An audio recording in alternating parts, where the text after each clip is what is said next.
Македонија, туку и сите архиепископи и епископи и патриарси кои биле на Охридскиот трон. Навистина е нешто импресивно, чудесно, немам зборови да кажам да се пишува за Охрид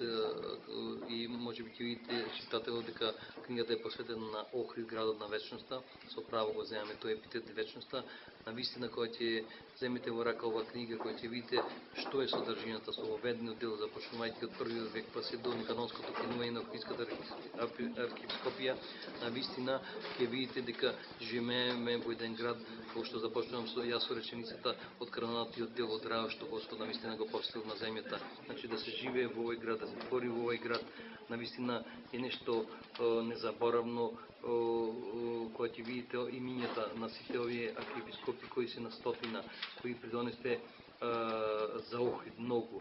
без значење кој бил на архиепископскиот трон, дали биле грци, бугари или власи, ќе речеме, сепак да знаете дека суштината, базата, основата на Охридската архиепископија, на Охридската патриаршија, која бе продолжение на Јустијана Прима,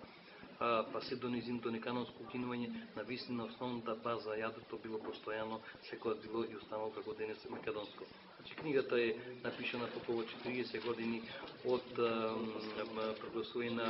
независната, мислам на обновување на Охридската архиепископија 67-2007 година. Значи, јас се работам како поглавари на Охридска црква, но во смисол Македонската црква е рожба на Охридската црква и затоа јас се работам, значи, како поглавари на Охридската црква. Некои ќе речат во првиот век Охрид се викал Лихни. Не, ние нема да кажуваме дека на античкиот град Охрид, нали, како што знаете во средновековите се развија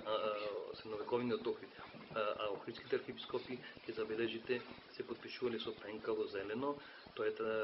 и ќе видите дека ќе се разочара сите медиевалисти, дали византолози од бугарска, српска и грчка страна, ќе бидат малце, да кажам, погодени, затоа што јас давам аргументи, тие самите ќе се разочарат дека навистина македонската Охридската архиепископија била посебна црковна институција